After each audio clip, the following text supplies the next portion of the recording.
Hey there, welcome to the Marketing Happy Hour podcast, where each week we're learning career-defining advice, powerful social media strategies, unique creative tips, groundbreaking influencer marketing tactics, and more from marketing experts that represent some of the world's leading brands. Let's dive in. Grab a drink and join your hosts, Cassie and Erica, for this week's episode. Hey guys, and welcome to season 3 of Marketing Happy Hour. I'm so excited to kick off this season with some awesome social media tips that I don't think are going to become irrelevant anytime soon. First tip I have for you guys is definitely prioritize short form video this year. So short form video is becoming wildly popular on TikTok, Instagram, and Facebook. In fact, Facebook is actually releasing Reels onto their platform as we speak. So with the implementation of these features on all of these platforms, it's basically them trying to tell us, we want you to create and post more of this content. So if you're not currently focusing on short form video for your business, make sure you get on it as soon as possible. Second tip I have for you is making sure that you have an intentional strategy behind each piece of content that you're creating and posting. What I mean is a lot of people nowadays are just posting to post. They want to stay relevant. They want to get their face in front of their audience, but there's no real meat and potatoes to that specific content. They're just posting because they want to post, really. And that's not what we want to do. We want to have an intentional thought and strategy behind each of our content pieces that's pointing back to one of our goals within our business. And that way, we're not wasting our time creating content that isn't doing something for us.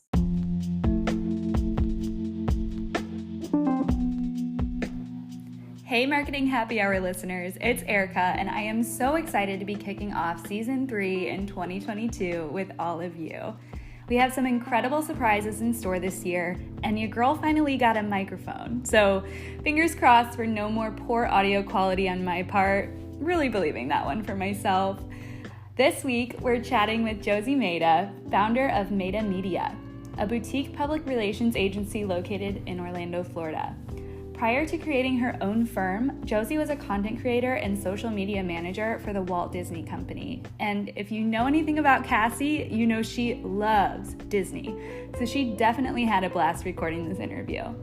Josie has some incredible insight to share, and I can't wait for you to hear it. So without further ado, let's listen together. Hey Josie, how are you? Hi, I'm so good. How are you, Cassie? Doing well. Thanks so much for being here. I am so excited to speak with you. But before we jump in, we do have an important question that we ask all of our guests because it is Marketing Happy Hour. But Yes. what is in your glass tonight? And it could be anything. My go-to drink is always a Dirty Shirley. So, a Shirley sounds Temple, fun. and I like a Shirley Temple with ginger ale, not with Sprite. So, a Shirley Temple with some vodka, although not cherry vodka. I will specify because I find that then it's too much cherry. It's just too Oh much my cherry. goodness. I have not tried that. I grew up drinking Shirley Temples, but I actually haven't had an alcoholic version now that I'm Yeah, 21. that's what I hear So, a lot of people say, and I'm always like, you have to get on it. It will change your life. Once you oh have my it, you'll goodness. want to just keep having it. I certainly will. Is there a place that you love that makes the best one, or just anywhere? No, anywhere. Although I should have become, that child who had that crazy account blow up, the Shirley Temple King. Yes. I should have been like the Shirley Temple King, although I don't think I'm quite as cute as he is. So I don't think I could have gotten away with it, but He is adorable, and I find his account rather informing. So I will usually kind of check it out. Yeah, it's pretty great. Such a clever idea. But so we're gonna go ahead and jump right in and get started. So at the beginning of this year, you launched your own PR agency while working full time, and you recently actually took the jump of leaving your 9 to 5 and managing your firm full time. So congrats on that, by the way. Thank you. But yeah, can you tell us a little bit about Maida Media and the type of services you all offer? Yeah, sure. So it's kind of been this crazy journey of I was working in internal comms at Disney, and I loved it so much. Thought I would be at Disney forever, and I still have so much love for the company. I definitely think that door could open again one day. But I started this company during COVID-19. I had been let go, and I honestly could not find a job anywhere, and I didn't want to stop working in PR because I loved it. And my first client ever reached out, asked if I could do some social media management. And I was like, sure, absolutely, I can do that. And as I was doing it, I was like, wow, I should open, like a small business. And so that's what I did. And it's kind of been this crazy journey of then, Disney kind of came back into my life and I was doing both. And yeah, it's been a crazy journey, but I do social media management. I love working specifically with TikTok because I got a lot of experience with that at Disney. I've helped some of my personal friends and family to grow their accounts into, influencer status, which has been really fun. So I also like to help with influencer communications on behalf of brands, whether that's helping to, plan events or to build media lists that include influencers for them. All things like that, really, anything under the communication umbrella.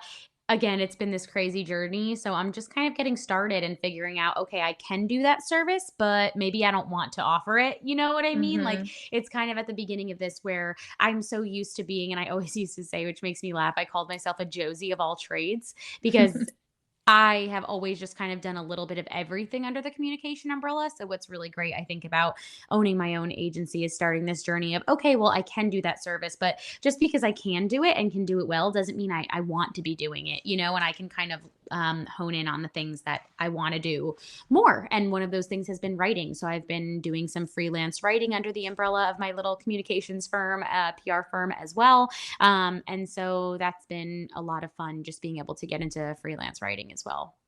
That's awesome. It's actually so funny that you kind of shared that bit because I just had a conversation with my husband before this about how in our firm we offer a little bit of everything like you said. And I'm kind of at the Mhm. point where I'm like, there's some things that I don't like as much. There's some things that I Mhm. love. So just really especially stepping into the new year kind of figuring out what pieces I Yeah. want to hone in on and just focusing there, because being a jack of all trades is great, but it's also really awesome to be known for certain things, known for doing it really well. So that's Yeah. it's funny you mentioned that because I'm literally kind of in that same area right now trying to Absolutely. figure it out. I Yeah. get it. And I think that's kind of an important part of the conversation for me. This last year has been such a whirlwind, which I feel like it has been for everyone. And I Mhm. feel like we're almost so removed from the beginning of the pandemic at this point that we don't realize that we're still kind of in it, and like we're still Mhm. in it in the sense that like it's still impacting our everyday life. And this is not what I expected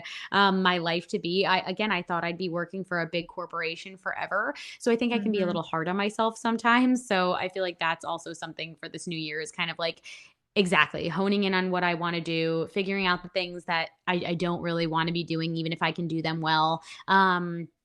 And just giving myself kind of that grace and ability to explore that and to learn more about what it means to own a business. Yes, absolutely. And I love too, it was a small thing that you mentioned, but talking about how you never know you could end up back with the Walt Disney Company. I think a lot of times entrepreneurs, especially at our age, they get really excited about starting their own companies and they kind of shut themselves off to never wanting to be back into the corporate world again. But I've seen, so much fruit come from my time at the corporate experience Yeah, and I'm sure you did too. So absolutely. you never know where your journey is going to take you. If you are called to go back into the corporate space and learn a little bit more from there and then, launch a company again, I think it's important, like you said, give yourself grace, be flexible and just kind of see where your journey takes you as well. So I love Yeah, that. I was just talking about to my significant other this morning about how I think I was telling him it's really difficult because I'm one of those people who likes to get excited about what I'm doing. And Hmm. that's another thing for this past year. It's like, okay, well, I'm doing Maida Media and I'm doing Disney and I'm excited about these two things separately, but I'm being pulled in so many different directions. And I still kind of feel like I'm in that period right now. Like, I wish I was coming to you being like, I have it all figured out, but I kind of feel like I'm in this space right now where I'm like, the next few weeks, the next couple of months are going to be very telling. And I'm just going to, I'm learning right now as a person to just be like, okay, well, I have to see what happens in these next couple of months and how things pan out, because it's Mhm. just, will I end up back at Disney? Will I end up, I really, at this point, I'm like, I don't know, but I'm really Mhm. excited about all the different projects I'm working on. And I'm going to take it one day at a time, which Yep. again, I hope, I don't know if you've any, I wish I was coming on here like, I have everything super figured out and I know exactly what I'm doing. And in terms of like knowing how to use my skills, I do, but in terms of Mhm. this is what I'm doing next and this is what it's going to look like and this is how I'm going to build my empire, like we're taking small steps there right now. Yep, yep, and that is okay, and I think that's encouraging for people to know that it's okay not to have it all figured out, in your 20s and your Yeah. 30s even in your 40s. Shoot, I know people who have changed careers in their even into their 50s, so it's Yeah. okay. Yeah. It's And I okay. try to Yeah. remember that too because I'm 26 and for me I sometimes am like, well, I should have this figured out and I should, the comparison is the thief of joy, but then I realize Mhm. everyone's on a different timeline, and Yep. I'm still young and I have the ability right now to kind of figure out what's going to work best for me. So, yeah, and it's an exciting time and maybe who knows, I'll come back on in a few months and have a totally different journey I'm telling you about. I'll have to keep you updated. Absolutely. Did you when you were starting your company kind of in the midst of working full time, did you find it difficult to be doing both at the same time? And do you have any advice for someone kind of looking to start something, a side hustle per se, while they're working full time? So it's kind of like this crazy, again, this crazy whirlwind of a timeline. So I was actually, when I started the company, I was nannying. And a lot of things in the last few months and in the last, I guess, year now of COVID, have 2 years have happened kind of as soon as one door opened, the next one closed. And I'm talking Mhm. about like the exact day. So I was nannying, was my first pandemic job just because I was so miserable being in the house all the time. And it Mhm. was a perfect fit. These beautiful little boys, I loved them. And they moved over an hour away. And so I couldn't nanny for them anymore. And literally the next day, I got this call from this client that they wanted me to start working for them. And so they were my client. And that was what made me be like, okay, I'm working for this client. I'm going to turn this into a business and work for many Mhm. different clients. And then a few months in, as I was really getting into building the business, starting the process of like, okay, I'm going to start reaching out to new clients. That's when Disney reached out to me and I started working for Disney. And then that client couldn't afford my services anymore. And so we parted ways and I went to Disney. And so it's been like this ebb and flow. Since I've been at Disney, I was working, pretty much full time hours there. And then on the side I was doing different projects, whether it be some writing or some work for different clients, some small one-off projects. So it's been a blend of like starting the business, digging into it, working full time, not working full time. We're going with the flow, which is I'm not a very go with the flow person typically, but my advice would be to just kind of not bite off more than you can chew. When I was working full time with Disney, I was very careful to analyze, okay, can I get this project done? If I'm going to take on this new client and this new project, can I give them 100% of myself Mhm. while still giving Disney 100% of myself? And that was always really important for me. And also, the Walt Disney Company is a huge company. So for me, it was also, are there any conflict of interest here, Mhm. or can I take on this work and this project? Yeah, absolutely. That's always something very important to keep in mind, especially in this marketing space, is not having too many overlaps because you don't want to be marketing one company against the other. So, Yeah, it'd and be it's kind of odd. really yeah, it's hard, even just like, not that I would ever be marketing one company or over the other, but it's really also difficult in this space, especially I think, and this is just like specific to Orlando, but we have a lot of theme parks here. You know what I mean? So like Mhm. it does make it difficult. And I think my specialties really are kind of that theme park, food, travel space, that whole overarching entertainment, hospitality space. And so definitely was a balancing act of, okay, I have to make sure I'm being careful. So Mhm. that was huge Yeah. for me too, while doing both. But again, I think what's really really important is making sure that you're not biting off, more than you can chew, not signing up for projects and then, or, however you run your business, signing up to deliver on whatever it may be. And then, not really having the time to do it. For me, that time management was super important while I was, doing both, working full time and running my business.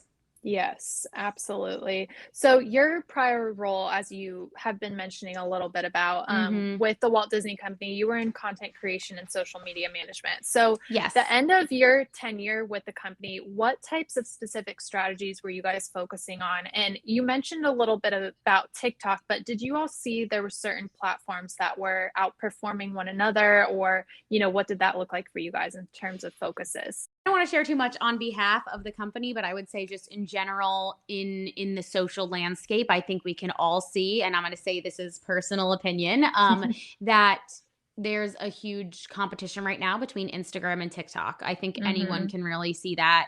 They're both fighting for users to be on their platforms more. And we see short form video content again across all platforms really, really, really competing, whether that is Snapchat. I know they have, I think there's this called Spotlight, Snapchat Spotlight, and then there's YouTube Mhm. Shorts, and then there's obviously TikTok and Reels, and now Reels can be pushed directly to Facebook. So again, just I think in general, people can see that that short form video content is really king right now on all platforms across platforms. And I think what's important just in the space in general, again, my opinion, but knowing how not only each account is different, but how, each platform is different. People Mhm. interact and engage differently on each platform. And there is kind of that psychological human element to it behind each platform where people just are engaging differently. Yes, absolutely. I love that you mentioned that. I've spoken to quite a few people in kind of the tourism space, and they've said the same thing, having kind of distinct personalities on the different platforms, because ultimately, you want people to follow you on all of the platforms and not have the same experience, so they're deterred from following you across the platform. So I think that the Walt Disney Company does such a great job of doing that, of really engaging their consumers where they are in the platform based on the different demographics and the segments across those. So, yeah, that's something I tell all of my clients, how important that is to really build a separate identity for those different platforms. Yeah. And I think it can all be, kind of under the same voice, under the Mhm. same I don't know, I don't know if we're saying the same things, but, like, under the same voice, under that same personality, but just at least a little bit different content, and maybe, on TikTok, maybe you are a little edgier than you are on Instagram, and Mhm. sharing something a little bit different, but that's hard. That's really hard for a lot of brands because, being a social media manager 5, 10 years ago when it first began is so different than what the role is now in the fact that it takes so much more. There are so many more platforms. All of them want you to engage with all of their features, and every platform has multiple features. So, Mhm. I think it's hard on businesses all across the board to really authentically engage just because of the time it takes to do that. Yeah. Yeah, absolutely. And I think that's what's so awesome about all of these boutique agencies popping up around, is because, people can hire companies like yours who have specialties in influencer marketing, and, have team members who can kind of manage the different areas of business that maybe as a small company they're not able to manage on their own. Mhm. So I Yeah. think it's really awesome how now we have these great resources and contractors and freelancers out there who can kind of own those different categories. Mhm. And I know too, you mentioned doing influencer marketing. It's just crazy that that's kind of a newer segment now within the social media and or in marketing space. Even still, I know when I first started in the space, that wasn't really a thing, and then we started seeing all these creators pop up. Yeah. Businesses started seeing, oh, I could use this as a way to, further promote my business. So Yeah. it's It's crazy to funny. see how that's happened. Absolutely. And it's funny to hear you say that because I always, when I say to people, I'm like, yes, it's new, but in the same sense, it's not new at all. Because when I was a Mhm. sophomore in college and I had one of my first agency jobs, we were working for influencers, but they were just called bloggers, and they had Yep. some social media following, but we were really going after their VPM on their blogs, and we're looking at their blogs and would put together blogger tours. And it's the same thing. You know what I mean? Like, Mhm. this is nothing new. And I watched something recently, and I wish I could think of what the documentary was or what the short form piece of content, but essentially how, the original influencers. Oh, I'm sorry. I talked at a school recently. I spoke at a school, and one of the other gentlemen who was speaking, he had worked in the 90s for with a record company, and he was saying Mhm. how back in the day they would locally find what essentially was influencers. Like, okay, who is the coolest person on this college campus? Who is, who are the upcoming artists? Who are the upcoming people in the area? And so I think the idea has been around for a long time, but I completely agree with you in the fact that I do think it's new in the sense that, like, it's really being almost reborn, I think, with Mhm. TikTok. Yes. And No, I, you're right though, that it is an interesting point that you made, that it is kind of been around for a long time. We had Tumblr back in the day, and for a mhm. long time we had these bloggers that were kind of doing very similar things that they are today. And it's just great to see how these bloggers have found a way to kind of evolve as the platforms have shifted and changed, and we've been introduced to new platforms. And that's important, not just on the brand side, but on the influencer side as well, to just kind of be a little bit Yeah, flexible. absolutely. But again, I do agree with you that it's new and old. You know what I mean? Like, it Mhm. is, I think right now we really are in the height of it where it's really being reborn, and it's not a question of are we going to do this? It's kind of like your brand really has to be doing it, especially with TikTok. I think it really is becoming more important than ever. Yes, absolutely. So you working for the Walt Disney Company, and I'm sure you've faced this a little bit with your clients as well, is with different anniversary celebrations, like the Walt Disney World just started their 50th anniversary celebration, and different kind of timely events.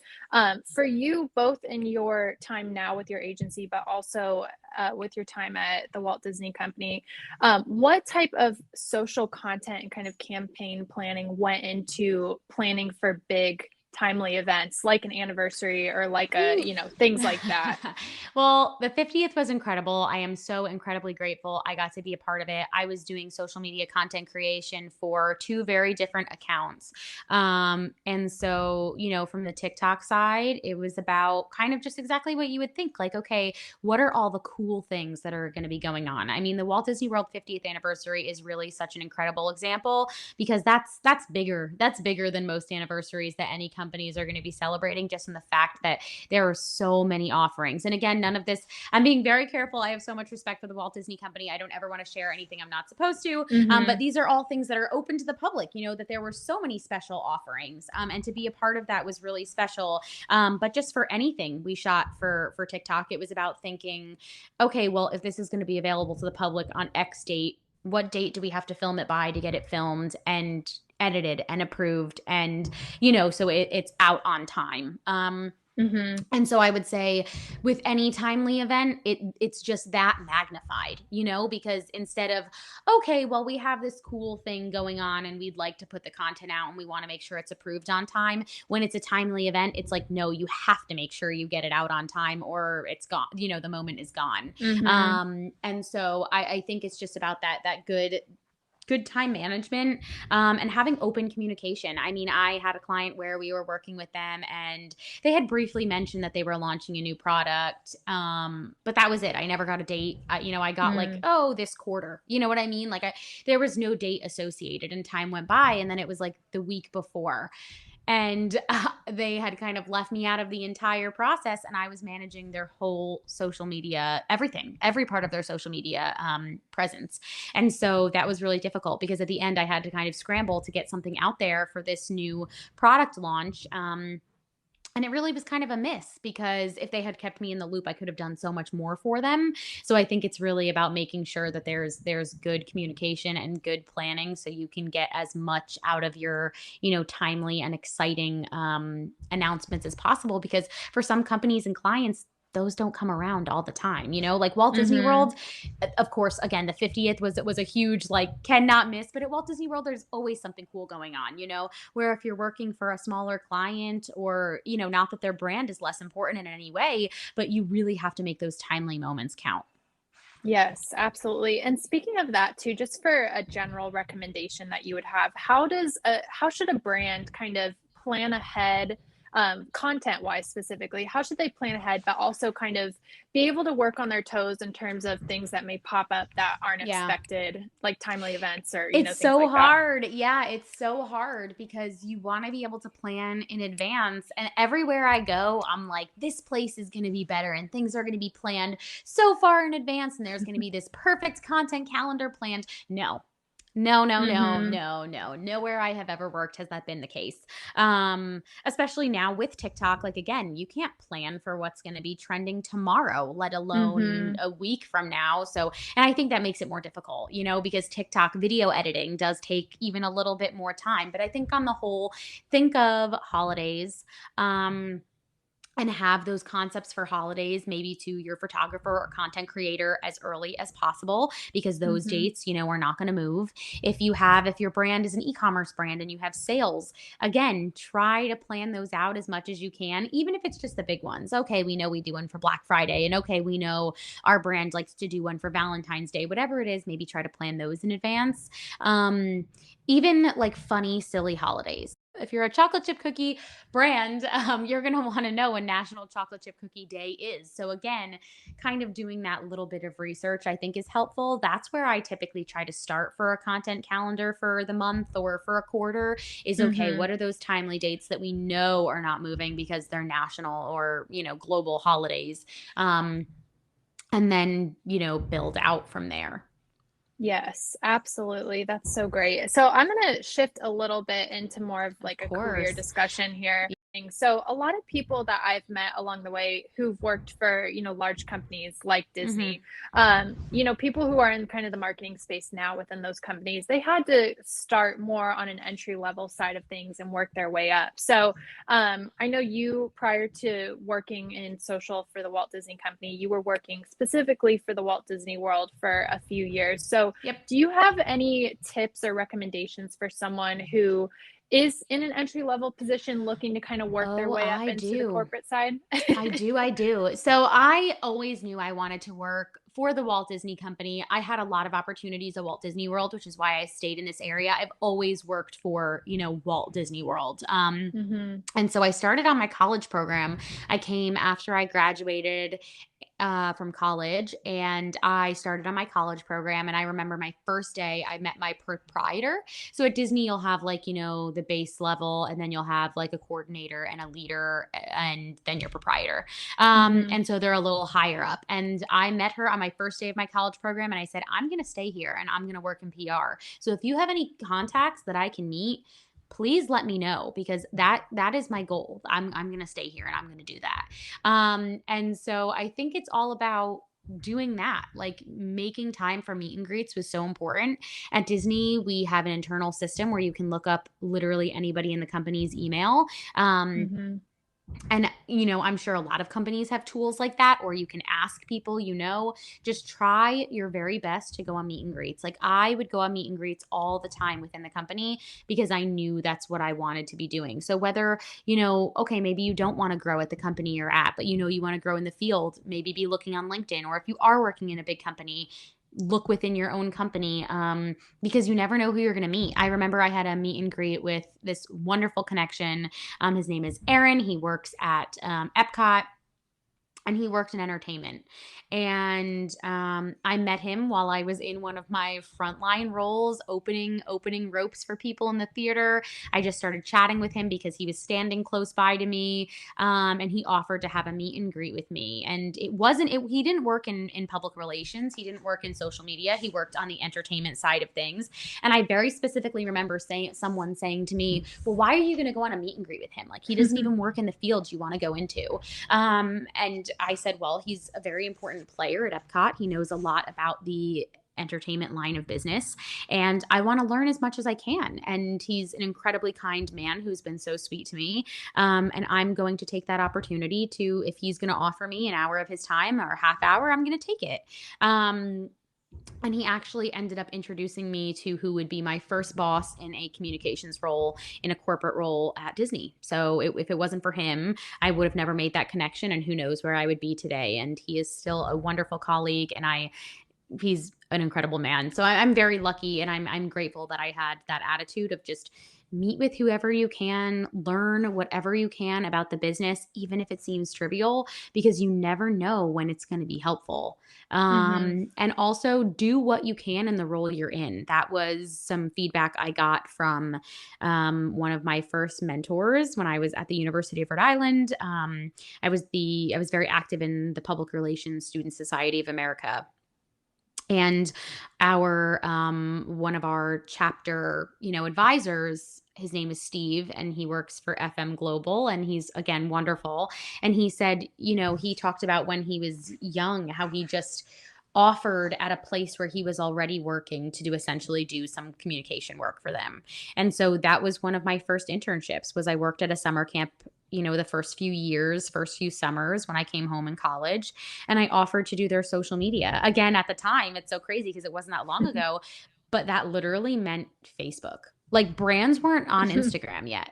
Or if Yep. they were, it was like big brands. You know what I mean? It wasn't small brands. So I offered to Mhm. run their Facebook page and to help with, communicating with parents in that way. And so I was able to get that on my resume as an internship, which helped to build me up. And then when I was working at Disney in another frontline role at Club 33, I offered to help with a cast newsletter. And that ended up, I revamped the cast newsletter. It was internal just for our team. And it ended up getting sent all the way up to like the VP of our department.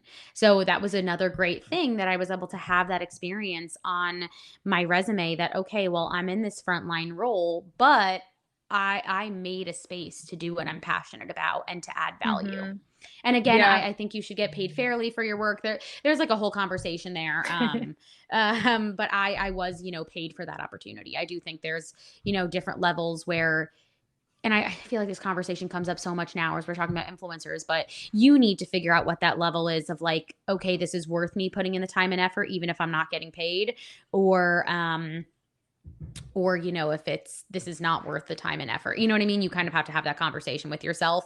In both cases, Mhm. for me, I was lucky that it was worth for me at the position in my career I was in, to kind of put in that time and effort. And again, back to your original question, which was, you're starting at the bottom of this company. It might be worth it to put in a little time of effort, if you know time and effort, if you know there's going to be financial payoff and gain, down the road.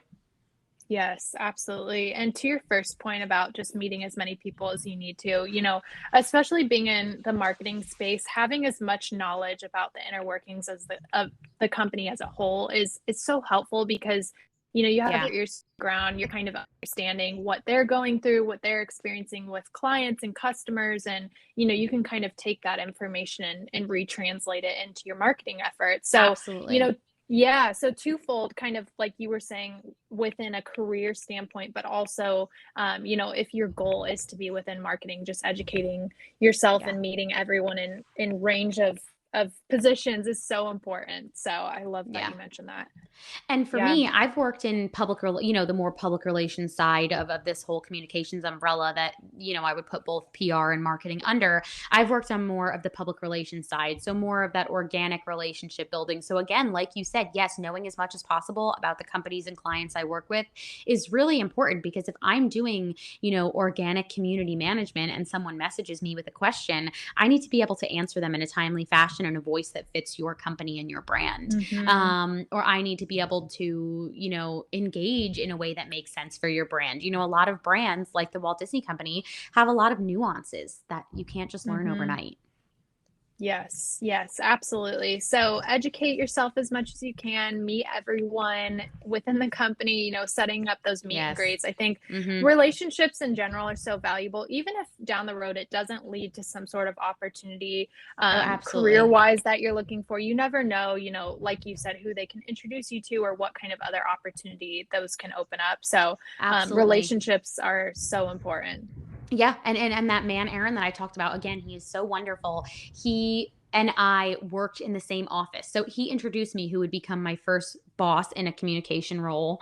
And then we worked in the same office. So I got to see him all the time, and it was wonderful. And he's such a good person. And yeah, again, I always remember someone saying that to me, like, why would you meet with someone who has nothing to do with the field you want to be in? Mm, mhm. Um, And I think back to that, I'm like, wow, if I had listened to that advice, I I would have know. never met this man who's become so impactful. You know, as I look back in my journey, he really was very impactful. So definitely, Yes. definitely, if you have someone who's offering to be interested in your career, what a gift. Take that. Take that Yes. gift. Yes, absolutely. I wholeheartedly agree. I love that.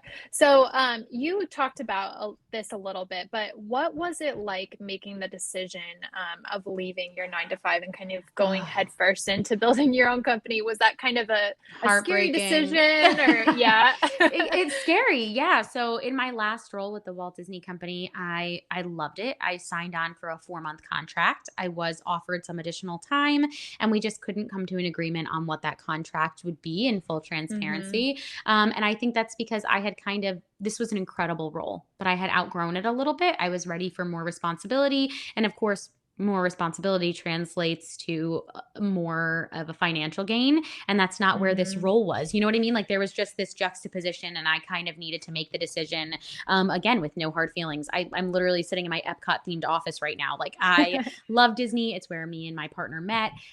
He still works there. And again, who knows if I will be there again soon or not. No, Hmm. we don't know, but it just was, it came down to really doing what was right for me. And I think that also comes with what is my biggest piece of advice right now is kind of give yourself grace to find new goals. You know, my goal forever was I want to work at Disney. I want to work in social media management. I want to do work for Walt Disney Imagineering. And this last role was Hmm. all of that. And so once I did it, it was kind of like, okay, I did it. So now I have to let myself be okay with finding a new goal. And that's kind of where I am right now. You know what I mean? I'm all about the hustle. I'm all about like making money and making smart decisions. And I know I have talent that would be helpful to clients, but I am still in this part of like, okay, I'm feeling things out. And I always was the kind of person who was like, I have a 15-year plan. I'm going to do this, this, and this. And it doesn't always pan out that way. You know what I mean? Life Hmm. is really complicated and complex. And I very much am a planner still to this day. But I think just like in PR, you have to be able to plan, but you also have to be able to be flexible. Excuse me. I think that really translates to life because if you're not, there are a lot of things that you might never get to experience.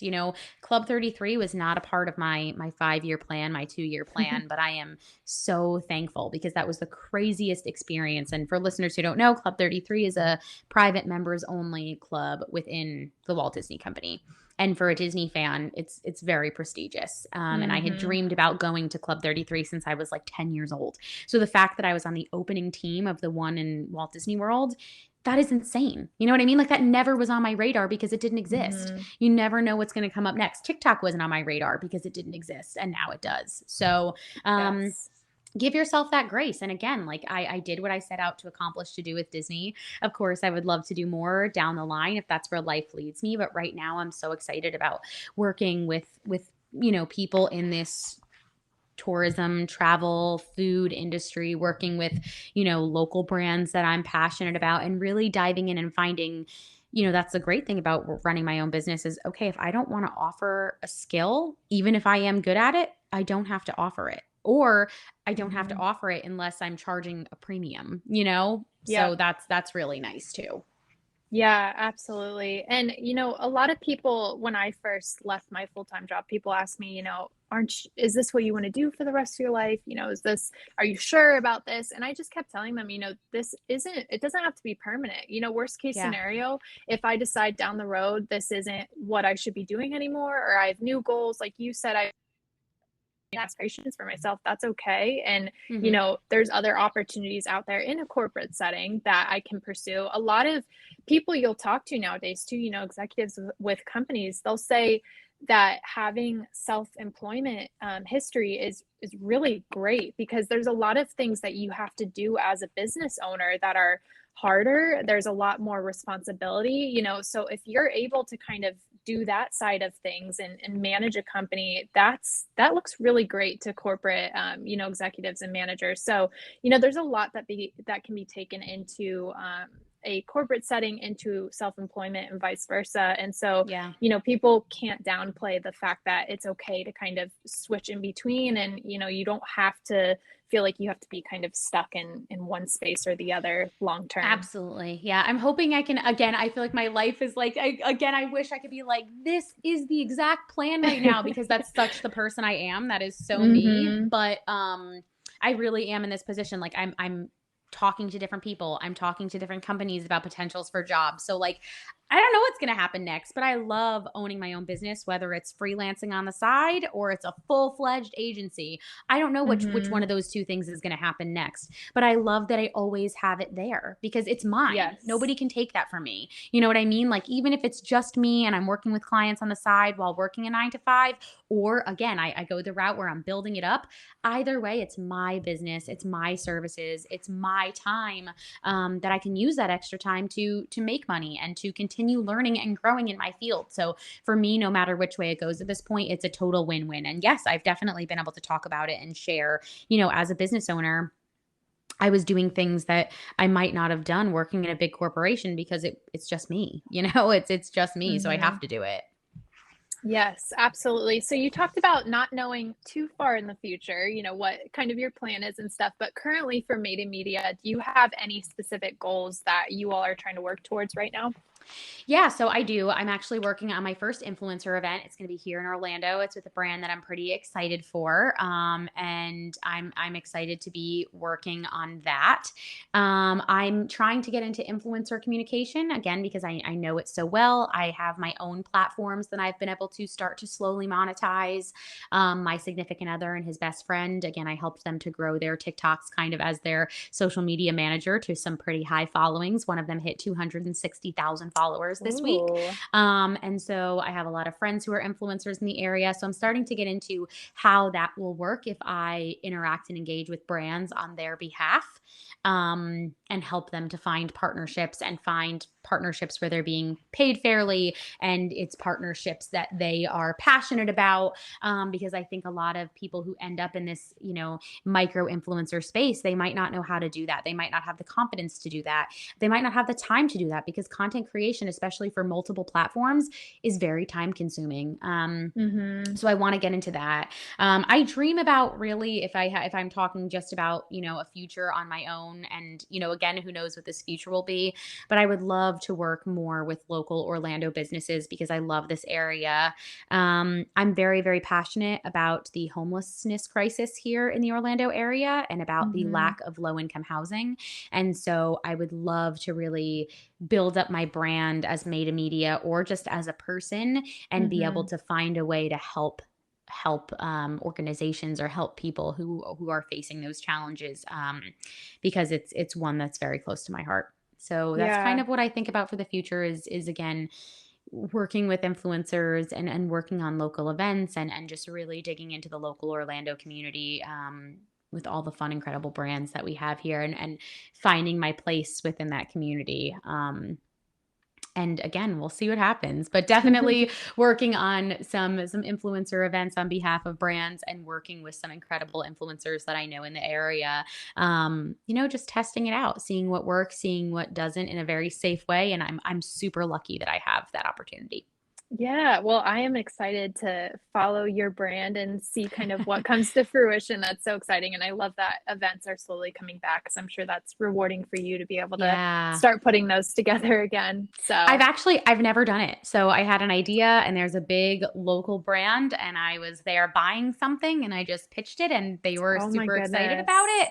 goodness. So it kind of came about just out of nowhere. And this one actually is just completely, again, we talk about, is it worth, doing something for no money? And I'm doing this one Mhm. completely just because I want to. Yeah. I think it'll help me grow in other ways. It's a really great brand. It's, a national brand, and I think it will help me to grow my business in a lot of other ways I'm looking to grow. And again, they're not paying me. So it's really this fun way of me to be able to Mhm. test it out for that first time because I have faith that I can do it and I'm excited. So again, just testing it out at this point and seeing what happens next, learning and growing.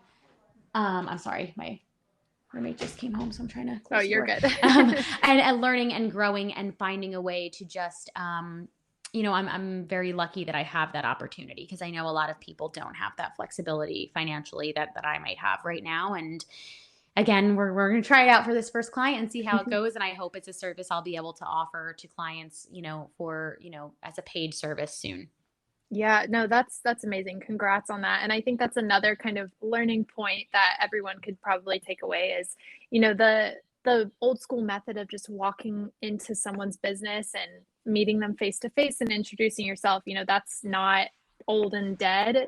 That's still kind of a Hmm. relevant thing today. So I love that that's kind of the story of how that came to fruition because that's still impactful nowadays. Yeah, it is. And I had, sometimes some brands are not as active on social. I think especially this Mhm. is a big national brand, but we're talking about their local presence. So the big national brand might be easy to reach, but that local shop might be more difficult. So sometimes if you go in, you really can get connected. And so I'm really excited to see where it goes, and I'm really hopeful that it leads to something. I'm going to be working with a lot of influencers in the area. I'm going to be working with this big brand. Like, again, there are a lot of things that I was like, okay, this is worth it. And I'm lucky that I have the opportunity to just kind of do this one for fun and do it under Maida Media and see where it goes and see what I can do. I'm very excited.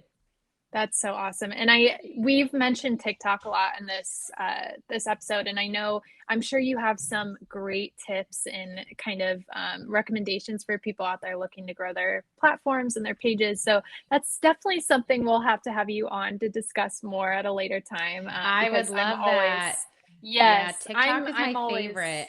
mm-hmm. It's my Yeah. favorite. Yes, it's something that I know with my clients, it's something we're not doing as much of. So, having Hmm. partners out there, other businesses that are great at it, but I'm always so eager to learn people's tips for Yeah. it and stuff like Oh, that. But do you have one tip you want to share today for everyone? oof, so many, but I would say, and it's hard because I give this advice to clients and they're like, well, we just don't have the time. But if you can get a client who has the time, convince them to get into it now. Because I keep Mhm. saying TikTok right now is like Instagram in 2012. The growth Yeah. is unparalleled. That's how people are growing so fast on these platforms. I've been working on my personal Instagram platform. Granted, I've taken some breaks, but for a couple of years, and again, with some breaks, with some super, super consistency, and then, falling off. But TikTok just has this unparalleled growth right now. And so if your Mhm. brand can get in on the ground floor of that, take the opportunity, because if you're dragging your feet and you want to get in a couple of years, it's going to be more difficult to grow. As the platform monetizes, as more and more and more people are creating content, there's more content to choose from, there's more people to follow, it's going to be more difficult to grow. So if you can Mhm. get in as early as possible, that is going to be such a gift, because again, at this point we know that TikTok is a viable platform and it's worth putting your money into. This is not like I know sometimes it takes some time as different platforms pop up, and we have platforms like Clubhouse. It's fun and I've seen Mhm. people use it here and there, but it has not taken off in the way, you Yep. know what I mean, that I would tell a brand, okay, go pour significant money and time and effort into this. I just wouldn't, unless there was a very niche circumstance. But Yep. TikTok has proven that they are here and they are here to stay, and they're putting money into their programs, they're putting money into their creators, money into their platform, and the algorithm is just insane. The algorithm is great. Mhm. So yeah, that would be my one piece of advice: is if you can find the time, get into it. And if you can't find the time right now, make an account and get your username before it's gone. That is my Yes. advice always. Even if you don't think you're going to use a platform, get the username, because once it's gone, Mhm. that's it. It is gone, or you're paying through the nose to get it. Yes, yes. I like what you said too about the algorithm. I feel like TikTok is so incredibly intelligent in terms of just providing me with content that is so relevant to the things I'm interested in. It's really good at trying to find those niches that you're into and really serving you with those. Yeah. So for brands who are looking to get on there, it's just really kind of honing into those niches and speaking to that directly and kind of the consumers and what they're looking for. I'm super excited about the platform. Like I said, it's something I need to really dive into even more and really get my feet wet with it. But I love hearing about what brands are doing and kind of their recommendations there as well. Yeah, absolutely. For sure. Well, before we end, we love asking this question to all of our guests, but is there anything you know now that you wish you knew when you started your career? Oh my gosh. I think it's kind of what we've talked about, but just that like your career is probably not going to go exactly how you think it is. My plan was I was going to do the college program, I was going to get a professional internship, I was going to move into a job in PR, and I was going to work at Disney until I died. And that was the plan. And on my college program, my mom was terminally ill, and I didn't know if I'd even be able to finish my college program. And then once I did, and I realized I would be finishing it, all the professional internships were gone. They had already been filled. And then I got an internship at Edelman, which was an incredible experience, but I didn't think that was going to be part of my plan. And I met my best friend, who's like my sister now, and has really become my family here in Orlando when I had nobody. And then I worked, in Epcot opening ropes for people, and I was working 7 days a week, and that was not the plan. And then I got in the Club 33 team, and that was not part of the plan. So, looking back, there were some times where I felt really discouraged, and I remember crying and then getting another rejection and thinking, am I fighting for something that's never going to happen? But I think there's a lot to be said for having a goal in mind and just taking the next right step to get there. Even if it's not the one that you planned for, even if it's not the one that you thought it would be, keep moving and don't get caught up. I know in a big company at Disney, I'd hear people say, oh, well, I want to stay in this role checking ropes at Epcot for, at least a year. And I was like, Mhm. why? Like, it's great that you're here. It's great that you're here. You're willing to start from the bottom. But if you have an opportunity, take it. I totally Yeah. think the old adage of you have to stay in a job for 2 years, especially if it's movement within the same company, is, to me, it's just not where it is anymore. If there's a good opportunity, take it, because it might not be there when 2 years comes around. So, Yes, yes. But also, like you kind of said, don't discount those small steps along the way because you never know where absolutely those not. are Yeah. leading you Yeah. to. Even if it seems like a Yeah. small opportunity, if it's an opportunity, take it, Yes. Yes, absolutely. Well, Yeah. Josie, thank you so much. I really Of enjoyed this interview course. with you. Learned so much, and I can't wait to see what further content we can create with you. Yes, But absolutely. We'll have yeah, to stay in touch. And please, I hope I can come on in a few more months and have a more clear path. But I hope at least it inspires someone to know that if you are not on the clearest of paths right now, even if you're a planner like me, that's okay sometimes. yes, yes, preach. I'm learning so That's much from okay. you. I know these are the words that I needed to because like I said, literally just had a conversation about this. I'm like, what am I going to do? Where am I Yeah. going? Yeah. But that's okay. And it's just a good time to kind of sit down and figure it out. And, you will figure it out and Yeah. everything's going to be fine. So I love Well, that. thank you But so where much for can having me. everyone, yes, where can everyone find you really quick before you go? Oh, Would of love course. for everyone to keep up with you online. Yeah, of course. So you can find me on Instagram at maida.media. And you can also find me on Instagram at Josie Maida. And from my at Josie Maida Instagram, you can find pretty much everything. Yeah, all the links and all the good things are right there. So if you're looking, whether it's for my for my agency or for my TikTok or whatever it might be, at Josie Maida will pretty much get you to everything. Awesome. Thank you so much, Josie. Thank you. Bye, everyone.